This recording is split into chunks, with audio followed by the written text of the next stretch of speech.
Okay, so this is for your high achievers, your overachievers, however you want to go about it, but it's definitely yours truly, okay? I have been an overachiever since birth. You can ask my mother. In this next podcast, we talked to Stacy Bahrenfuss. She is the founder and CEO of Truth Teachers. And we talk about high achieving people in general and the processes that we find ourselves getting stuck in, the mental states, the not being able to slow down enough to talk to ourselves to figure out what really is happening. You know, a lot of times if you're a high achiever, you're a doer, right? So you just keep going and going and going and going, and you don't slow down enough to really check in with yourself. I myself, guilty. All right, guilty as charged, raising my hand right now. In this episode, we break down the questions and we break out techniques about how you can go about becoming more self-aware as an entrepreneur and the power that it actually gives you to then operate your business or whatever it is on a higher level. So give it a listen and let us know what you think. Hey, Slay Nation, we're back with another podcast episode. I'm your host, Heather, and today I am with Stacy Bahrenfuss. She is the founder and CEO of Truth Teachers. Now, I know that's a big title, so can you kind of tell us a little bit about what the Truth Teachers is all about? Yes. First of all, I'm so excited to be here with you, Heather. Thanks for having me. So the Truth Teachers really exist based upon my suffering or stress and lack of fulfillment in my pursuit of achievement. And so what we do is we work with women leaders to help them activate their power and really turn the paradigm from validating and succeeding externally based on other people's responses of us to cultivating our internal power and succeeding on purpose that way. Now, you mostly work with, high figure women as far as like 7-8 figures they make in their business and so on and so forth. And I know anybody who's listening to this is like, that's nothing to laugh about. That's a good amount of money. So I kind of want to jump into like, what's the difference? I mean, because I think a lot of people, if you're like, oh, if my business is making 7 or 8 figures, what the hell am I doing with a truth like teacher? Like, I'm fine, right? So what are some like misconceptions or things that we don't realize? Yes. Yeah. It's such a great question because quite often my clients, they're happy. They have a great family life, right? They're taking the vacations. They're succeeding at a huge level, high level in their business, but there is something that feels off. They feel disconnected from themselves in some way. A lot of times there's still a level of doubt, and it might not be in the business. It might be in another area of their life. Maybe it's related to body image. Maybe it's related to their relationship, but in some way they can pinpoint that there's an area of their life that's not at the level of their successful business. In some way they're unfulfilled. And so that's what starts the process. But ultimately, they're disconnected on some level from themselves because they're going so fast. They're creating so much success. They don't necessarily get in touch with their emotions or see which emotions might be running them. They're too busy making the next deal happen. Yeah. Oh my goodness. Guilty. I've done stuff like that. I still do stuff like that. Yes. You forget to check in with yourself. So that kind of brings me to the topics in which we're going to talk about today. And I mean, I'm not going to lie, like as far as the 7-8 figure women goes, I mean, it's just like truth be told, as far as we all have the same issues. We could be succeeding in other areas and really just ignoring other areas in our life that we really need to be paying attention to. Doesn't matter what level of success you are. So even if you're still climbing, it's still an issue. So what I really want to talk about are 2 subjects today. So the first subject is you talk a lot about the trap of trying to quote unquote figure it out. Figure it out, meaning your old programming. So what do you mean by that? Yeah. So a lot of times, I know for me, I was guilty of this too. We're constantly trying to figure things out, right? It could be, how can I figure out that next revenue level? How can I figure out that next program or product I'm going to offer? But in the way I'm talking about it, what I'm talking about is figuring out more from that internal space, how do I start operating from a more connected space? Or how do I figure out what this breakthrough, for example, means, right? It's very much tied to the meaning of something or the story we tell ourselves about something. And so a lot of times, if we are trying to figure something out, we're actually going down the path of more stress and suffering. And when I say suffering, I'm saying that includes stress, that includes like any lower negative emotions. It's kind of like when we go into trying to figure something out, we are basically unearthing the dead, if you will. We're going into, emotions that don't necessarily serve us because we're trying to figure it out with our head. Where if we can come into connection first and come from that place, it's not about figuring it out. It's about connecting to it and looking at what's the solution. Okay, so how do you go about like connecting then if you're trying to take it out of the analytical standpoint of trying to figure it out with your mind and going down and asking yourselves 5 million questions? Yes. Yeah. So the best thing to do is, it's very simple, is to bring in the breath.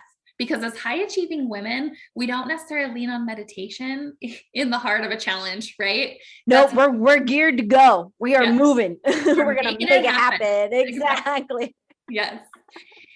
And so bringing in the breath is honestly, it's the last thing we're thinking about. And so for high achieving women like us, it's like that completely trips the system because we've never done that before. And so take 3 conscious breaths. And then, and what I mean, I just actually want to break this down because for high achieving women, it means something different. When I say take a deep breath, that means count to 4 and then exhale for 4. Just start there, because a deep breath for us is like 0.2 seconds, right? Yeah, you're like, all right, let's go. Exactly. And so it's first to connect to the breath and then ask yourself, what's the solution I'm after? And so we could even kind of talk through a live example if there's one that you have in mind, but it's like, what is the solution I'm after? And reconnect yourself to that level of thinking. So reconnecting yourself to that solution-based thinking or the outcome-based thinking of what is it that you're trying to achieve anyway, right? Because when we get into figuring something out, it can easily take us on a completely different path than what we were trying to achieve anyway. Right. Okay. So what is an example that you run into a lot with high achieving women or even with yourself? Yeah. So one example I'm just thinking of, I mean, it's really across the board, both with me and clients, is like, one example is, let's just take sales not being where we want it to be, right? We all want more sales. We all want to. You're like, all right, how do I reconfigure this marketing strategy? How do I do more of this and do less of that? And it's a headache. Yes. Yeah. And so one thing that you could be experiencing is, let's say sales are not where you want them to be. And so we would evaluate, obviously, the actions of what are you actually doing to achieve the sales metrics that you have? And what is your thought process and your emotions around the sales outcome or goal that you have? Are you saying that you want to hit a certain dollar amount, but you really doubt it on some level? Oh, like doubt your capability in order of actually doing it. Yep, exactly. So what can happen is we're trying to figure out, where in my sales team is this issue? Where are we not hitting these metrics? But if we can also take this to a reflection of ourselves as leaders, and instead of trying to figure it out externally, go internal and say, where am I disconnected from the belief that this is possible? Or what thoughts and emotions am I thinking, planting, basically nurturing, that does not support the goal that I have?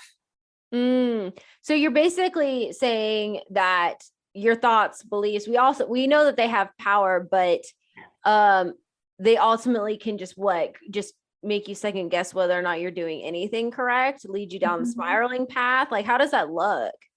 Yeah. And so what we're looking at is the whole picture, right? Because we've been conditioned to just look external. We've been conditioned to just say, okay, I'm not getting the results, do more. We're not conditioned to look at ourselves and say, how am I acting that doesn't match up to my goals? Right.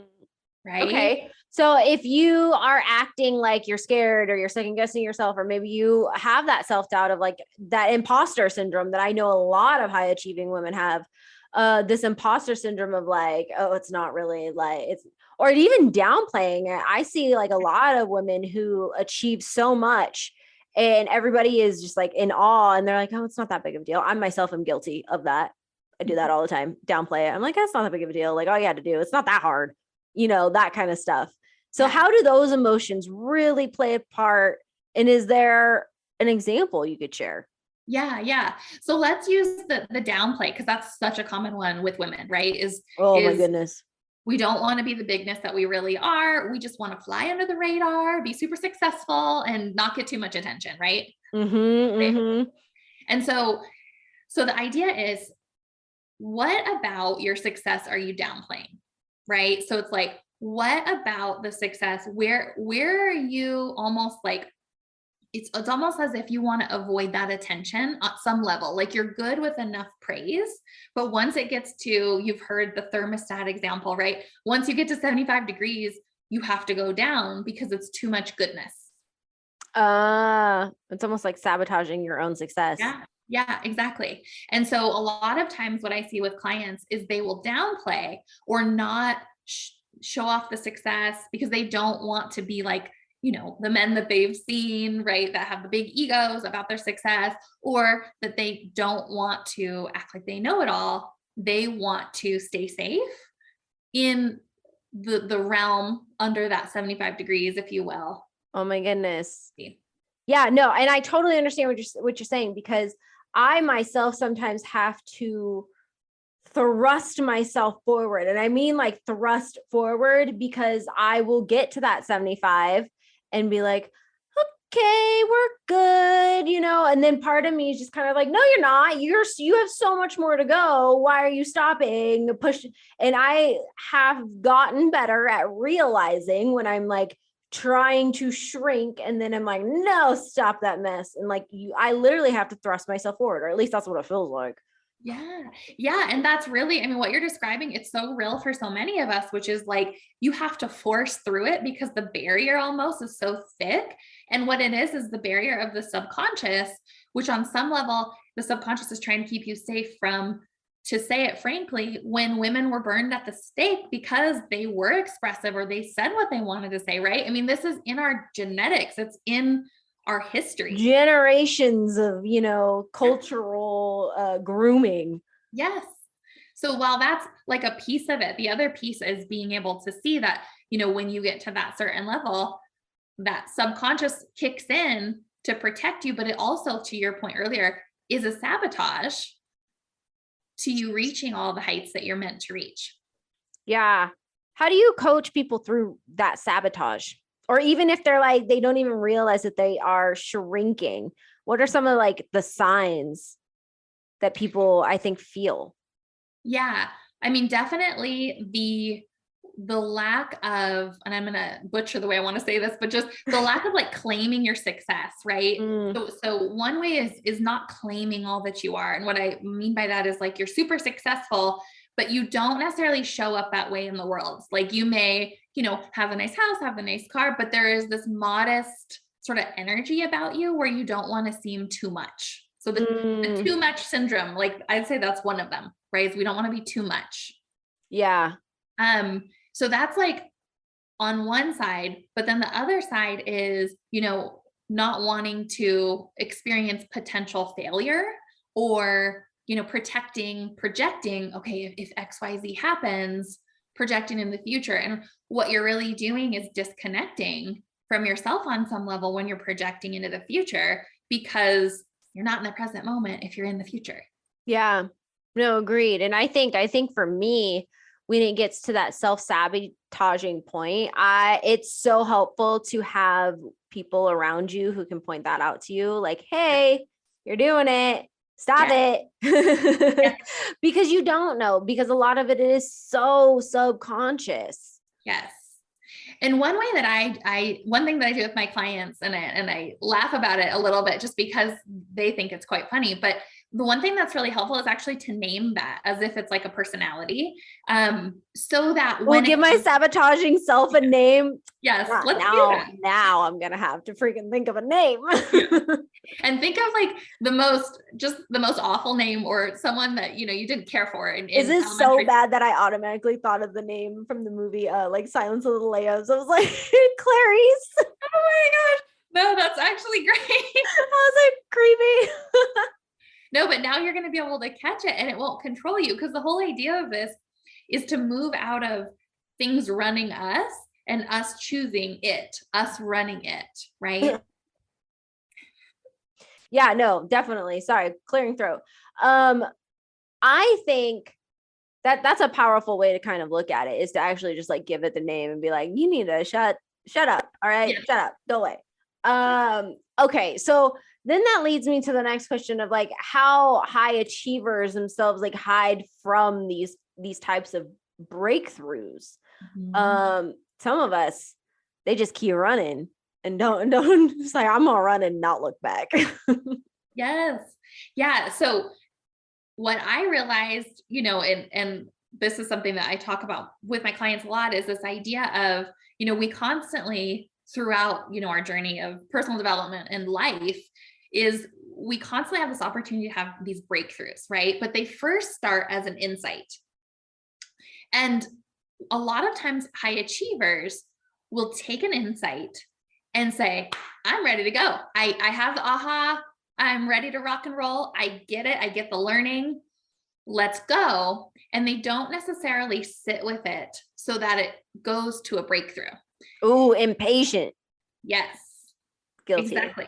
Dang, you're listing all the qualities of yours truly.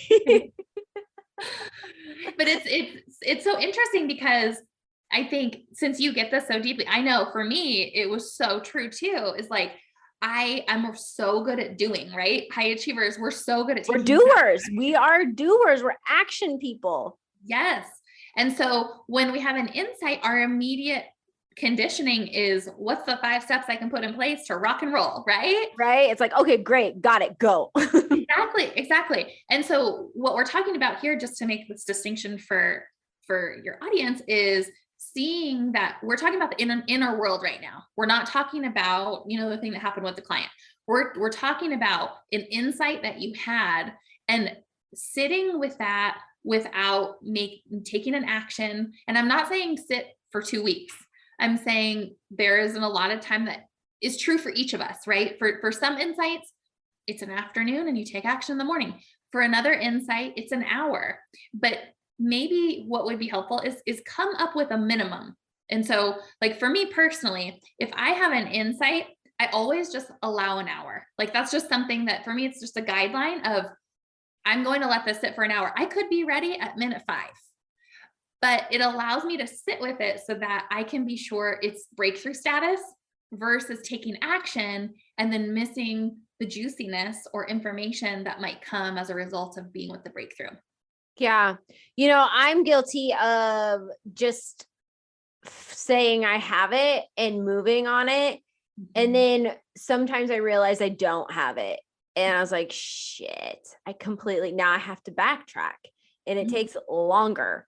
Or I messed up in some area and I'm like, oh, okay, now I gotta for real backtrack and start from, you know, ground zero. What I tend to do, because I know, oh girl, I'm impatient. All right. Okay. I am impatient. I have to actively practice. It's a thing, you know, it's a virtue that it does not come naturally. But we are trying, we are growing. But I know this about myself. And so I put in place where if it's a big decision, it's a big investment, or it's going to require a lot of time from me, I have to sit with it for a day. Yeah. I have to sit with it for a day, because then I feel like if I'm still thinking about it, or I'm still noodling it, or it still sounds like a good idea, I'll be more inclined to be like, okay, well, I didn't just like work off of strictly instincts. Because like we said, my instincts, your instincts, high achieving women, or even people in general, like their instincts are to go. And a lot of times those instincts can bite you in the butt. Yes. Yeah. And that's so true. Like what you just said, it's such a perfect example because we think that by taking action on an insight and doing it immediately, it saves us time. But the truth is that if you choose to give yourself a little space, there's going to be, more aspects to the insight that can come through where you can decide from your state of power versus reactionary to someone and their request. Because that's what can happen, right? Is we have an insight, but typically there's some sort of deadline component to it where someone else is involved and we feel responsible to deliver to them in our typical impatient way. You're preaching to the choir, right? And so it's just a matter of seeing that when you actually take pause, you take your power back and you then can come from a place of I've thought about it, I feel really good about it, and I'm not doing this for anyone but myself. And then you can process the situation. No, agreed. And I think what you just said, like taking your power back, it took me a little while to realize that is what I was doing, because I had the knee-jerk reaction to be like, okay, I can fix it. Let's do this. But then I'm like, okay, wait. It took a second for me to be like, yeah. Or I guess a good example for me is like if I'm taking on other projects, right? And I already have A, B, C, D, whatever lined up. And I'm like, do I really add this one more to it? Old me, the one recovering hustler that I am, would have been like, yeah, one more, whatever. Who needs sleep? Let's just keep going. Yeah. But now I'm at the point where I'm just kind of like, okay, what's really going to happen? Like, what is it really going to serve me to do this extra project? I already have so much lined up. What type of quality are they going to, get from me? What type of, am I going to resent taking on this other project? Am I going to be even more tired, stressed? It's like, before I even say yes, I may like the idea and I may even like doing the project, but, it's kind of like weighing the odds of like, all right, if I say yes, then what? If I say no, then what? Can I offer another type of solution? And I think giving that day or those hours or moments or whatever you need as a person is where all of those things kind of start. It's like the balancing of scales starts happening. Yes. Yeah. And I think this sort of opens up a can of worms that we could have like 5 more podcasts about. It's like, if you look at it, what we're really talking about is taking the time to assess the landscape so that you can answer from your truth versus the people pleasing, the quick response, how we need to get right back to someone. That's literally not even true. It's just what we've created based on our conditioning and how we are raised. And so it's also like understanding, and it could be a good qualifying question, like, am I trying to please others or am I pleasing myself? And the more that you go into pleasing self, the better you can be for others, right? It's a whole idea of fill your cup up first. Not to digress, but I just felt like that really applied to what you just said. No, exactly. And I'm glad that you brought up like qualifying questions, right? So let's talk about that. What are some of the questions that we can start asking ourselves to implement, being more self-aware like this? Yeah. I think what I just mentioned is a great one, right? Am I pleasing self or am I pleasing others? That's a huge one because it puts you in check no matter where you're at, no matter what role you're playing. If you're, in sales or CEO mode, it's like, am I pleasing self or others? So that's a great one. Another qualifying question can just be, am I setting boundaries or am I not? Am I protecting myself and my time, or am I thinking more about the other person? I think a lot of times for women, that's the role that we play, right? Is the nurturer, making sure everyone else is taken care of. And so those questions can really help us distill where we're coming from. Yeah, I think that's a natural thing women tend to lean to, is they start taking care of other people and it's just, I mean, I don't want to come off as, a bitch or anything like that, but I have gotten pretty adamant about that, especially like if you want to take in partners of any kind, romantic and that kind of stuff. It's just, I'm like, you know what? I can listen and support and give you opinions and all that, but I can't do it for you. You Right. gotta do it yourself. That's not my job to do it for you. Yeah. And that's a hard thing for women to kind of like swallow. It's not my job to do it for you, because for so long we've been taught that it is our job. Yes. Yeah. Yeah. I was just looking over. I have a few sticky notes here of just what other qualifying questions I keep here. And actually it's one thing that I was a part of an entrepreneur organization, EO, if you're familiar with that network, but I was in a meeting with them last week. And one thing someone said was, am I advising or am I telling? And that fit in so much to what we're talking about, and something that I've been more conscious of, because again, as high achieving women, there's a level that we know what we know, and we want to make sure that you know we know. And so just stepping into, am I telling or am I advising, can be a great way for you to then set a boundary, because it can be very easy. Like when we see something so clearly for someone else, to your points, like we can't make them do it, but it's very easy to go into, we're telling them how to do it instead of like, excuse me, I'm advising them, versus, sharing with them how I might have done it in the past, which comes across completely different. Yeah. Yeah. I mean, I think it's one of those questions where you have to, I mean, the overarching, I guess, tone I'm getting from our conversation is the fact where it's really about your level of self-awareness. Yes. That's really what this kind of comes down to.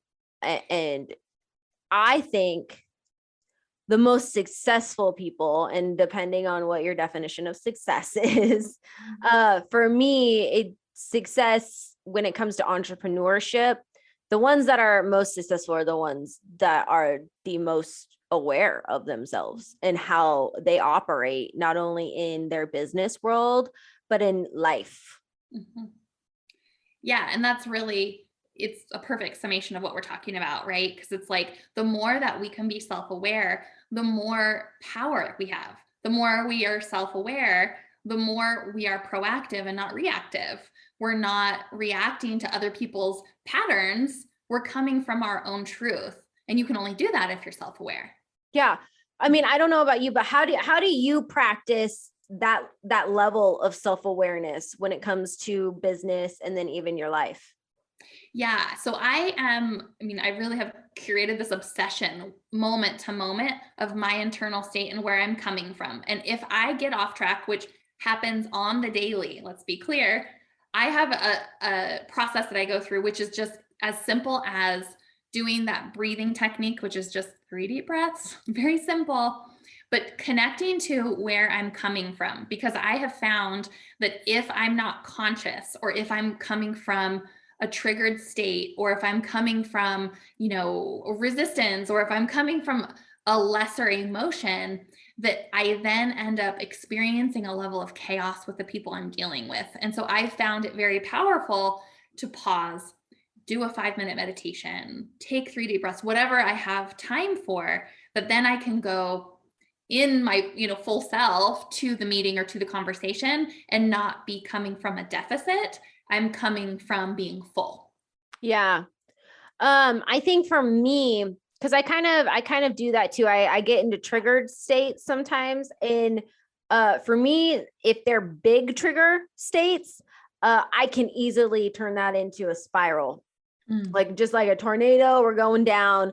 Yeah. And I know when I was growing up, I was kind of like that too. And my mom used to used to laugh to tell me that, like, when I would get stuck in spirals, it would almost be like a bicycle wheel, just like going and going and going and going. She's like, girl, I would need to throw a stick to hope it gets stuck in the spokes so that you would just face plant and stop. Yes. I was like, because that's kind of how it felt. It felt just like this whirlwind of chaos and questions and what ifs and how do I do that? And, when you get stuck in that, it's very hard to see a logical way out, and a solution that is, most of the time sitting right there. But if you would just calm down, you would see it. Yeah. For me now, I have gotten to the point where I can point out a trigger.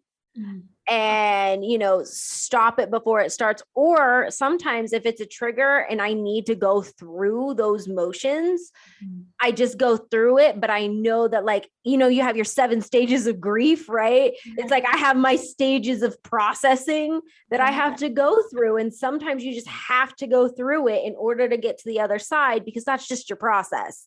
Right. But whoever you're, thank God for my mom and my friends, because they're the ones that get the end of it, where I'm like calling them. I'm like, I just need to talk this out. I just be quiet. I just need to talk this out. And then they, put in some input at the end after I've like, talked 5 million miles a minute. But yeah, understanding your process, I think, when it comes to dealing with things. Yeah. And I love that you just went through that. And I love that you have a process like that, because I think it's such an example for women listening and men too listening, right? That it doesn't matter what your process is. You need to honor that. And the more you honor it, the less it will run you, the more you can almost like work with it or co-create with it and figure out a way that it can best serve you versus just being like on the other end of it and it taking you for a ride. Yeah. And agreed, which is why I've learned to just kind of go with it. If the trigger is that, embedded deep, or my worry or whatever it is a big one. I think also too, when you start learning about yourself and how you develop those processes, the one question that I always come back to is like, okay, well, why am I feeling this way? And then, or I'll go and take a step back. Like I'll realize that I'm feeling very stressed out. Mm-hmm. And then I'll push pause. I will literally tell myself, Heather, take a step back. And I stop and I'm like, okay, why are we feeling this way? Like, what's causing this? What happened today that I'm feeling like this?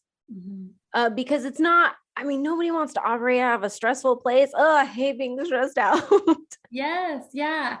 And one thing that I also do, I do the same thing. And another question is I ask, like, what is the actual problem?